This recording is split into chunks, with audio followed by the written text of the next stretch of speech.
teman-teman, bagaimana kabarnya? Baik kan? Kali ini kalian bertemu lagi dengan saya yang akan memandu jalannya acara MLS hari ini. Tapi sebelum dimulai, ayo semangatnya tambah. Dan jangan lupa tetap jaga kesehatan dan budayakan hidup bersih. Untuk materi yang pertama akan disampaikan oleh salah satu dinas di Kabupaten Nganjuk. Ayo, tahu nggak dari mana? Kalau nggak tahu, kebangetan loh. Disuntik kamu nanti. Tahu kan siapa? Ya, dari Dinas Kesehatan Kabupaten Nganjuk. Saya penasaran? Yuk, simak aja yuk. Assalamualaikum warahmatullahi wabarakatuh. Sebelumnya, saya ucapkan selamat atas diterimanya anak-anak di sekolah ini. Perkenalkan, nama saya Didi Armanu. Sehari-hari saya bekerja di Dinas Kesehatan Kabupaten Nganjuk di bidang pencegahan dan pengendalian penyakit sebagai Kepala Seksi Pencegahan dan Pengendalian Penyakit Menular. Di sini saya akan memberikan materi yang pertama mengenai HIV/AIDS. HIV adalah suatu virus yang menurunkan kekebalan tubuh pada manusia. Sedangkan AIDS adalah kumpulan gejala akibat penurunan daya tahan tubuh tersebut. Tidak ada tanda khusus dari orang yang menderita HIV ini, yaitu untuk mengetahui seseorang itu terinfeksi atau tidak adalah melalui laboratorium. Dapat ditularkan melalui cairan pada tubuh manusia, bisa darah, bisa sperma, bisa jaring vagina, dan juga ASI. Dan sudah merambah ke semua usia, semua profesi, bahkan ibu-ibu dan bayi pun sudah ada yang terkena. Untuk itu, perlunya kita mewaspadai ini. HIV tidak menular melalui gigitan nyamuk. Kalau gigitan nyamuk itu yang menular adalah demam berdarah, malaria, chikungunya, dan sebagainya. Juga dengan bersalaman, juga dengan makan bersama, memakai peralatan bersama, tidak menular. Pencegahannya yaitu dengan diantaranya adalah melalui pendidikan dan penyuluhan seperti ini. Juga tidak melakukan seks bebas, tidak berganti-ganti pasangan, dan sebagainya. Untuk itu, marilah kita bersama-sama untuk aktif dalam penanggulangan penyakit HIV yang sudah semakin banyak ini. Di Nganjuk sampai saat ini sejak ditemukannya awal 2000 lalu sudah 1.400 lebih, padahal itu baru sebagian kecil karena menganut fenomena gunung es, jadi yang ada sebenarnya itu jauh lebih banyak. Untuk itu kita perlu lebih berhati-hati lagi. Kemudian yang kedua adalah mengenai COVID-19. Ini yang sekarang lagi ngetren ya, lagi viral. COVID itu adalah suatu singkatan coronavirus disease, sedangkan 19 itu adalah ditemukan awalnya di Wuhan di akhir tahun 2019 ya. Di Indonesia masuk sekitar awal Maret kemarin dan sampai saat ini sudah menyerang semua dunia sudah terkena. Maka istilahnya adalah pandemi. Pandemi itu suatu wabah yang mendunia, semua dunia terjangkiti. Gejalanya adalah karena ini suatu penyakit saluran pernapasan, biasanya adalah demam, batuk, pilek, sesak napas, dan sebagainya. Masa inkubasi sekitar 3-5 hari, maksimal sekitar 14 hari. Untuk itu mengapa isolasi itu 14 hari? Karena diharapkan setelah 14 hari itu apabila dia tidak ada tanda-tanda, berarti dia tidak terkena virus tersebut. Penularannya melalui droplet atau percikan ludah, bisa juga melalui benda-benda yang tercemar, dan sebagainya. Populasi rentan adalah balita, orang-orang sudah lanjut usia, dan juga yang mempunyai penyakit penyerta ya, seperti hipertensi, diabetes, dan sebagainya. Pencegahan yang paling efektif, kita punya jembatan keledai istilahnya ya, cuci masker 1 meter. Cuci yaitu sering-sering mencuci tangan menggunakan sabun dan air yang mengalir. Kalau tidak ada, selalu bawa hand sanitizer. Masker, selalu memakai masker apabila keluar rumah. Dan 1 meter adalah jaga jarak dengan orang lain minimal 1 meter. Itu yang paling efektif. Selain itu, kita perlu meningkatkan daya tahan tubuh dengan berolahraga, dengan berjemur di pagi hari, kemudian makan makanan bergizi, istirahat cukup, dan juga menghindari adanya stres. Vaksin dan obat sampai saat ini belum ditemukan, tapi masih dalam tahap penelitian. Semoga saja segera ditemukan sehingga penyakit ini bisa segera ditangani. Kesimpulan dari ini adalah mesti kita tetap sebaiknya tetap di rumah saja, jangan keluar rumah, dan keluar kalau terpaksa, misalkan untuk membeli sesuatu. Dan kalaupun keluar wajib menggunakan masker dan selalu membawa hand sanitizer. Dan jangan mengucilkan penderita atau orang-orang yang meninggal karena COVID, karena mereka semuanya sudah melalui SOP atau standar operasional prosedur di rumah sakit.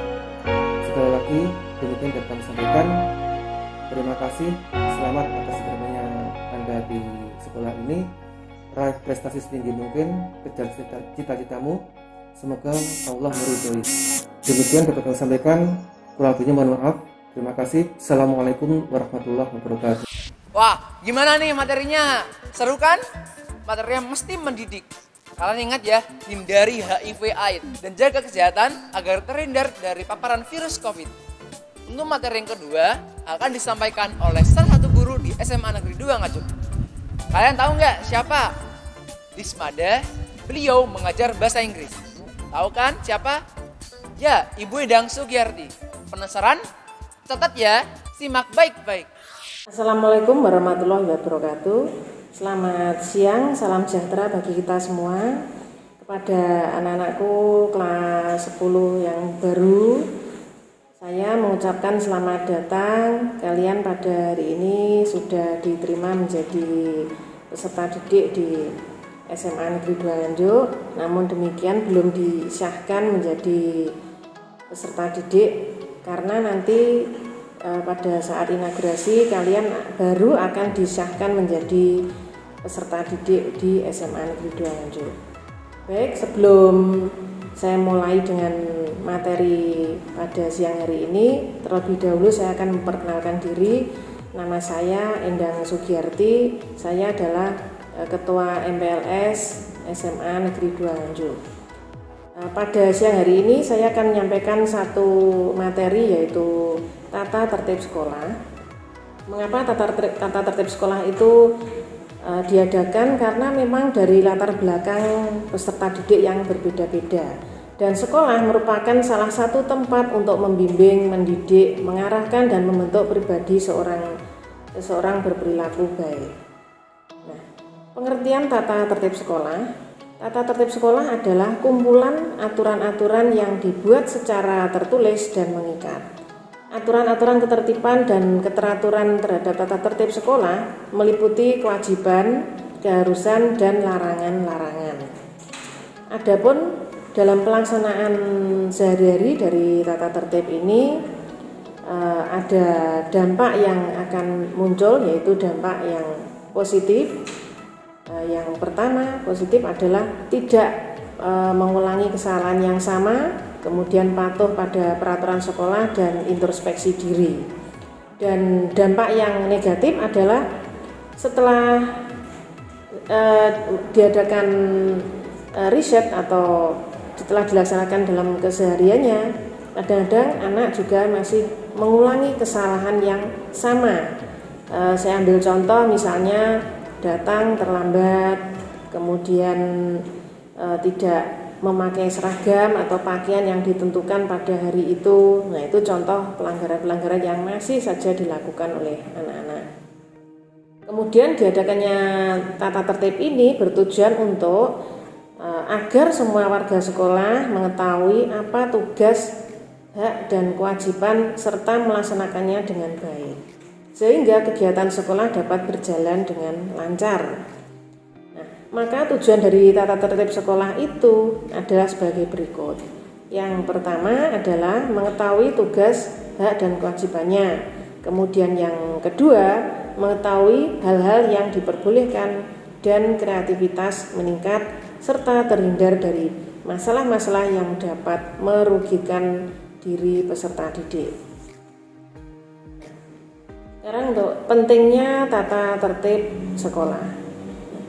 Dari sini disiplin yang dimiliki oleh peserta didik menjadi prasyarat bagi pembentukan sikap perilaku yang akan mengantarkan seseorang atau peserta didik sukses dalam belajar. Dari hal-hal di atas tadi, maka dapat disimpulkan bahwa Tata tertib sekolah harus dipatuhi bersama-sama agar terbentuknya suasana yang aman dan nyaman dalam proses belajar mengajar. Demikianlah yang saya sampaikan pada siang hari ini. Semoga bermanfaat dan saya akhiri. Wassalamualaikum warahmatullahi wabarakatuh. Gimana tadi materinya? Seru kan? Pastinya seru lah. Kalau nggak seru, tambah aja semangatnya. Untuk materi yang ketiga akan disampaikan oleh Bapak Praban Arifin. Beliau mengajar olahraga. Penasaran kan apa materi yang akan disampaikan? Simak baik-baik ya. Assalamualaikum warahmatullahi wabarakatuh. Selamat pagi. Perkenalkan, nama saya Bakti Praban Arifin. Saya salah satu staf pengajar di SMA Negeri 2 Nganjuk. Kali ini saya akan membahas tentang olahraga di masa pandemi Corona. Sebelum kita melangkah lebih jauh tentang bagaimana berolahraga di masa pandemi, alangkah lebih baiknya kita akan belajar apa itu virus corona. Saya kutip dari WHO, virus corona berasal dari coronavirus atau yang menyebabkan penyakit mulai dari flu biasa hingga yang lebih parah seperti Middle East Respiratory Syndrome atau biasa disingkat dengan MERS-CoV. Kemudian ada Severe Acute Respiratory atau SARS-CoV.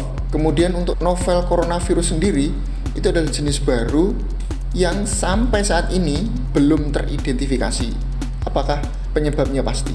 Kemudian di sini saya akan membagi secara umum 4 ciri orang terpapar virus corona. Yang pertama adalah demam, yang nomor 2 adalah batuk, yang nomor 3 adalah sesak nafas, kemudian yang keempat adalah nyeri di bagian dada. Tapi gejala yang sudah saya sebutkan tadi itu tidak menutup kemungkinan orang yang tidak bergejala itu akan terpapar virus corona. Maka dari itu kita harus waspada terhadap virus corona ini. Oke, kali ini kita akan membahas tentang olahraga apa yang cocok dilakukan selama virus corona ini berlangsung. Sebelumnya, ada 2 macam olahraga yang harus kalian ketahui. Yang pertama adalah olahraga itu untuk performan. Jadi itu olahraganya berintensitas tinggi, kemudian menghasilkan denyut nadi yang tinggi juga, dan pernafasan yang cepat. Ciri olahraga ini dilakukan di tempat terbatas dan tidak dianjurkan memakai masker. Karena apa? Karena jika kita memakai masker, itu akan menyebabkan diri kita mengalami hipoksia. Kemudian untuk olahraga kebugaran itu cenderung intensitasnya ringan hingga menengah, kemudian denyut nadi relatif rendah dan pernafasan rendah. Olahraga ini sangat dianjurkan saat pandemi corona, dengan catatan dilakukan di tempat yang relatif sepi atau bisa dikatakan tidak terdapat banyak kumpulan orang. Contohnya jogging, kita bisa melakukan jogging di sekitar rumah kita, karena semua yang terjadi saat ini memang kita harus benar-benar semaksimal mungkin untuk terus berada di rumah. Contoh dari jogging, sekarang banyak aplikasi tracker yang bisa didapatkan secara gratis di Play Store. Atau mungkin kalian bisa mencoba dengan virtual run. Jadi di situ ada tantangan untuk menyelesaikan sekian kilo per hari. Itu ada. Silakan di googling di internet, pasti kalian akan menemukan virtual run. Kemudian saya berpesan, jika kalian melakukan olahraga dengan menggunakan masker, pastikan kalian memang berada di tempat yang relatif ramai. Yang nomor 2, pastikan olahraga kalian adalah olahraga kebugaran, karena dengan intensitas rendah, jadi relatif tidak mengganggu alur pernafasan kita. Kemudian bisa juga kalian lakukan olahraga di rumah dengan menggunakan sit up, back up, leg raise, dan masih banyak lagi olahraga yang bisa dilakukan di rumah. Atau kalian bisa menggunakan jump rope atau skipping. Itu cukup untuk menjaga kita dari virus corona. Saya hanya berpesan, tetaplah di rumah, keluar jika ada hal atau sesuatu yang penting. Kemudian setiap kali kalian keluar rumah, sesering mungkin mencuci tangan dengan sabun. Jika tidak ada sabun atau air yang mengalir, pastikan kalian membawa hand sanitizer. Kemudian jangan lupa setiap kemanapun kalian pergi, selalu gunakan masker. Terima kasih. Wassalamualaikum warahmatullahi wabarakatuh. Nah, gimana tadi materinya? Keren kan? Ya jelas lah, SMA 2 Nganjuk gitu loh. Nah, untuk materi yang terakhir akan disampaikan oleh Bapak Sumarji. Walaupun ini materi terakhir, tetap semangat yuk. Tambah terus. Simak aja yuk sekarang. Assalamualaikum warahmatullahi wabarakatuh. Selamat pagi, salam sejahtera bagi kita semua. Saya, Dr. Andes Sumarji, mengampu Mapel Pendidikan Jasmani Olahraga dan Kesehatan, mengucapkan selamat dan sukses kepada calon peserta didik baru tahun pelajaran 2020-2021. Saya menyampaikan materi dalam MPLS, yaitu cara menjaga imunitas. Dalam menjaga imunitas tubuh, terutama dalam masa pandemi COVID-19, ada 8 cara. Yang pertama, cukup tidur. Dengan tidur yang cukup bisa membuat seseorang menjaga imunitas tubuh. Kurang tidur bisa membuat seseorang rentan terinfeksi berbagai penyakit. Yang kedua, dengan cara mengkonsumsi makanan sehat. Menghabiskan waktu di rumah akan lebih memudahkan Anda untuk mengkonsumsi makanan sehat. Dengan makanan sehat, sistem imun yang sehat juga akan memerlukan nutrisi makanan bernutrisi. Ada banyak pilihan nutrisi yang penting untuk tubuh, mulai dari vitamin, mineral, hingga molekul antioksidan. Mudahnya buatlah meja makan Anda di rumah berwarna dengan buah-buahan, sayur-sayuran, contoh wortel, tomat, buah jeruk yang mudah untuk dicari. Yang ketiga yaitu dengan mengkonsumsi multivitamin. Konsumsi multivitamin mungkin diperlukan jika Anda merasa tidak sanggup mendapatkan nutrisi dari makanan sehat. Mengkonsumsi multivitamin juga bisa memperkuat daya tubuh Anda. Yang keempat, berolahraga di seputar lingkungan rumah. Sebuah studi pada tahun 2015 menemukan bahwa latihan yang cukup tidak berlebihan membantu proses regenerasi sel imunitas dalam tubuh. Berolahraga di lingkungan rumah bisa Anda lakukan dengan berjalan, jogging, berlari, atau yang saat ini lagi ngetren adalah bersepeda. Yang keempat, dapat mengendalikan stres. Beberapa orang mungkin yang mengira bahwa stres sebenarnya sangat berkaitan dengan sistem imun. Misalnya, stres karena kepanikan dalam jangka panjang dapat memicu ketidakseimbangan fungsi sel imunitas tubuh serta memancing peradangan. Yang keenam, tidak merokok. Karena rokok sama sekali tidak bermanfaat bagi kesehatan tubuh kita. Rokok dapat menimbulkan penyakit paru-paru, kanker paru-paru, penyakit jantung koroner. Seorang ahli juga menyebutkan bahwa merokok meningkatkan risiko komplikasi coronavirus 19. Yang ketujuh, mengalokasikan waktu untuk berjemur di bawah sinar matahari. Adapun berjemur di bawah sinar matahari yang paling baik adalah sebelum pukul 10 selama 15 menit. Yang kedelapan adalah jauhi lemak jahat, karena lemak jahat disebut lemak jahat membantu meningkatkan respon imunitas tubuh kita. Demikian pemaparan terkait cara menjaga imunitas. Semoga Anda bisa menjaga imunitas tubuh secara mandiri dalam situasi pandemi COVID-19 yang saat ini masih berlangsung. Tetap semangat, tidak perlu panik, pastikan mematuhi protokoler kesehatan dimanapun Anda berada. Pastikan menjaga jarak, pastikan pakai masker saat Anda keluar rumah atau di rumah jika mengharuskan. Sering mencuci tangan dengan sabun dan air mengalir. Salam sehat selalu untuk kita semua. Terima kasih.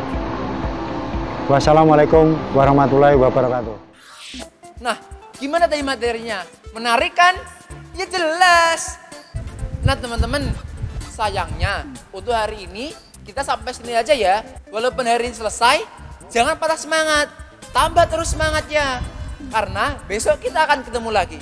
Wassalamualaikum warahmatullahi wabarakatuh.